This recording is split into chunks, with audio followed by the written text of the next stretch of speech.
Hello, it is 5:43 right now, and welcome to my 5 to 9 after my 9 to 5 as a writer.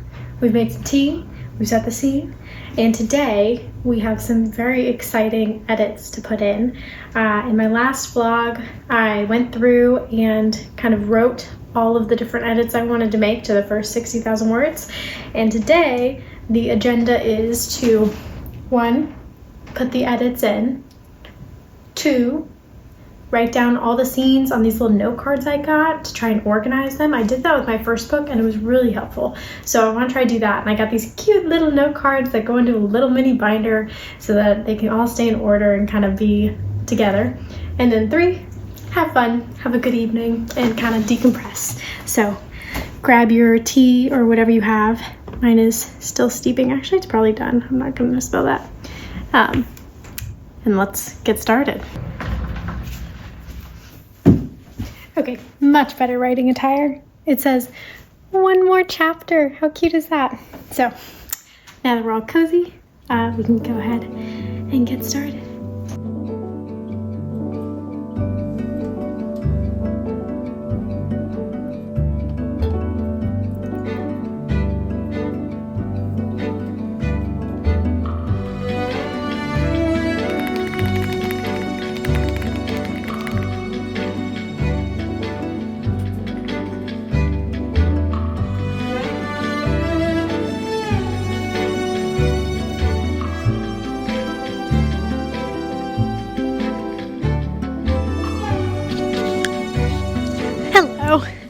It is now pretty much 7 and I've made some good progress. So if we're looking back at our to-do list, I have edited or put in the edits for 23 pages, some of which are like loosely written edits, basically being like, you know, do XYZ thing here. So it definitely still takes some like creative juices. And then some of them are line edits, but mostly it's like overarching themes and kind of making the story more consistent so that I can give it to people to read.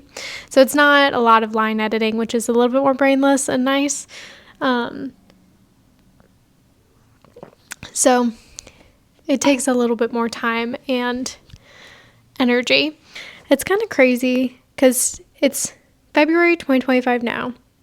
And I was going back through and I was taking edits both from the kind of written on document that I had on my iPad and also some of the edits from this Google Doc I'd created with some of the first chapters that I used to give to my brother to read so that he can kind of give feedback and read it as I go along. So that one's not as polished as I'm going to make the version that I'm sending to the next group. But he had a comment in there from August 2023 from some of the first lines of this book. And this kind of goes into, I was thinking of making a video about how long it takes to write a novel. And I was going to do I'm still going to make it, so watch out for it. But do some data analysis on different authors and how long it takes them to write, and generally, statistically, how long it takes people to write a novel. And then also anecdotally talk about my first book and maybe even this one. But it's just crazy the difference that some books take. In my initial book, I wrote it when I was in college, so my day-to-day structure just looked very different, which is very related to today, my 5 to 9 after my 9 to 5, because now that I work full time and have a lot of other things demanding my attention day to day, then even though college, yes, is very hard and classes demand a lot of attention, you have so much more control over your schedule. Now that, it's 5 and I get home and I worked the full day and I feel like a lot of the energy has been taken out of me, it's harder to want to get up and work on something. Although I've been reading a lot of self-helpy books lately, and they've been really helpful in reframing the concept of working on your own projects. Because I think in this day and age, it's a lot about the hustle and trying to get your side hustle and make more money or work so that you can eventually make your passion something you do full time. And all of it just seems like energy sapping. All of it would take energy. And how can you possibly have enough energy to actually really put your full self into your 9 to 5 and then come home and put your full self into writing? But one of the books I was reading recently, I think it was Deep Work by Cal Newport. If it wasn't, it was Essentialism before that. So it was one of those two books. It was talking about how actually intellectually stimulating activities can be energy giving, and that even though they're both kind of using your brain and might seem like they would be pulling from the same parts of yourself, they don't. And that's kind of helped reframe it to me. And honestly, I've found that in practice to be true, where even though I'm exhausted, today coming home, I was exhausted. At the end of my workday, I was so pooped, I couldn't imagine doing anything. But then once I got into editing and, put myself through it and pulled things up, now I feel like I have so much more energy than I did earlier. So, part of it, I'm also drinking black tea, which I really shouldn't be this late at night, but it was so cute and fun, and wasn't the teapot adorable? 2023 of August, a year and a half ago, and I'm still only 2/3 the way through this. But I'm really proud of it, and reading back through it, I feel like this is even better than my final draft, and it's only kind of the first or second pass through. And so I feel very proud of how much I've grown as a writer, and very optimistic and very excited. So, it takes different amounts of time to write a book for different people, for different books, but I'm feeling good about this one.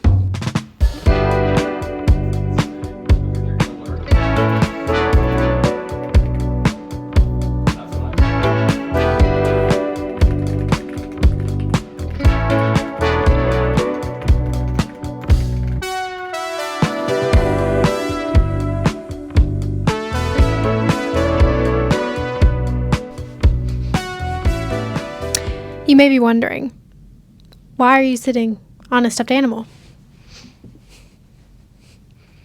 And to that I say, I have not been able to pick out a desk chair because there's too many choices and I want it to be too perfect.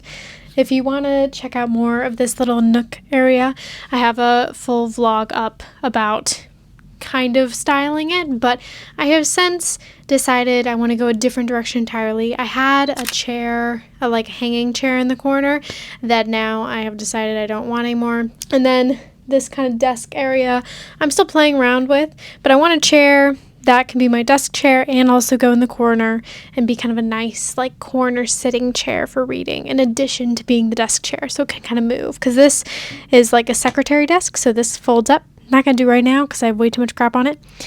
But that's the vibe of this space, because you asked, obviously. Update on the writing. I finished reviewing 79 pages, which I'm pretty happy with.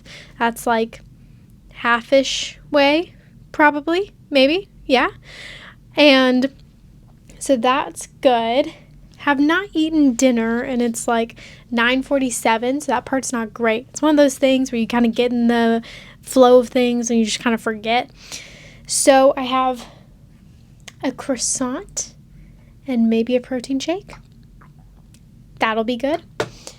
And then next, what is going to be the next thing on the to-do list, which was the little treat of putting all of my scenes onto these like cute note cards and then putting them into this little binder I got, which is super cute. And then I can kind of flip through them and get a quick overview of kind of everything I've planned and where I am. So very excited. Craft corner with Abby, if you will.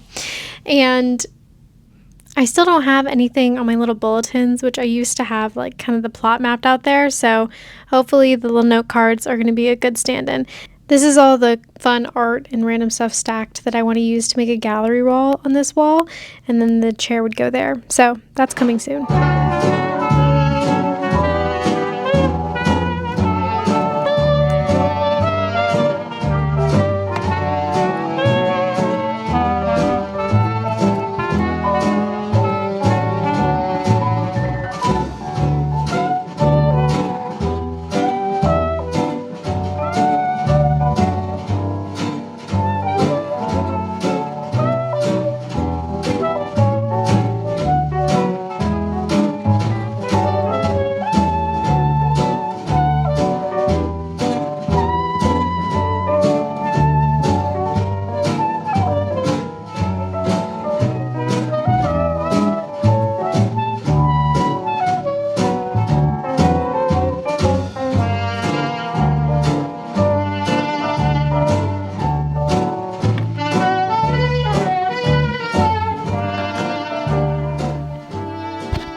Hooray! I have my little stack.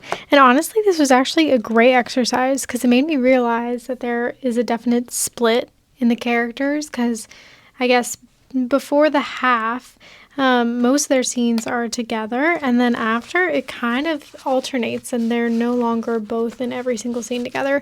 And so like it really helps to see kind of the color breakdown of where that happens. So this has definitely made me more excited to continue writing and kind of finish out the rest of the scenes. I feel like all of the bones are there, and it's just about kind of tying together loose ends and really bringing all the threads together in the way that I kind of imagine it's going to happen. And then if we're talking about pacing, this was also really good to kind of see generally how big the sections are, in particular compared to the plot beats in Save the Cat Writes a Novel, where I tried to section it off into the little dividers as being before the break into 2, and then from that to the midpoint, and then from that to break into 3, and then the end. So I think the main concerns I have right now from a pacing standpoint are kind of similar to when I just had the list of scenes, in that I feel like, I don't know if that you can see, but I do think that there are perhaps too few scenes after the midpoint before the break into 3. Although I do think at that point the pacing of the scenes changes, where the scenes probably are longer, so it doesn't matter that there are fewer like key moments if they're more drawn out and there's more drama to them. I know that's especially true of from the break into 3 until the end. I think I only have like 4 scenes in there, maybe 5, but I know all of those are going to be really drawn out, and I know I really like writing intense, big, lots of action scenes like those are going to be. So I have pretty good confidence in that pacing, in that section pacing, but I need to write and kind of see how the midpoint to the break into 3 kind of turns out, because I know that I feel pretty good about the rest, but that's something I think I'll just find out when I get there. This is so fun to just have and be able to carry around and have this little booklet. And I wrote just kind of the titles of the scenes, and then of course we have the color coding, but I'm going to go back in and add a little bit more color about, who's in the scene and important moments, so I can kind of look at through lines. And then I'm thinking of maybe adding some tabs to kind of see either specific B plots that I can track through it or things like that. But I really like having this just like very portable binder that I can kind of take, because I like to ride on the bus, and so it's nice to be able to have kind of something that I can bring and that's pretty mobile. And I was in a very good habit of writing consistently on the bus in the mornings, which was fantastic. And then I got out of it a bit in the past 2 weeks. And my brother checks in with me every Friday to ask how the writing's been coming, which I really appreciate. And it's been amazing. But I haven't had much to say to him the past 2 weeks, which has been, a good reality check for my priorities as like things get busier at work. It's important to still make time for this and make time for my creative pursuits. So hopefully this has been kind of a good look. This definitely isn't my everyday 5 to 9, and it's definitely not 9 anymore. It's 11:42. Tomorrow, gonna wake up, ride on the bus, and have another great day of both writing and my 9 to 5. So if you have a 9 to 5 and have a good routine, I'd love to hear different ways you found to work writing into your schedule. So please comment down below, and I'll see you in the next one. Bye.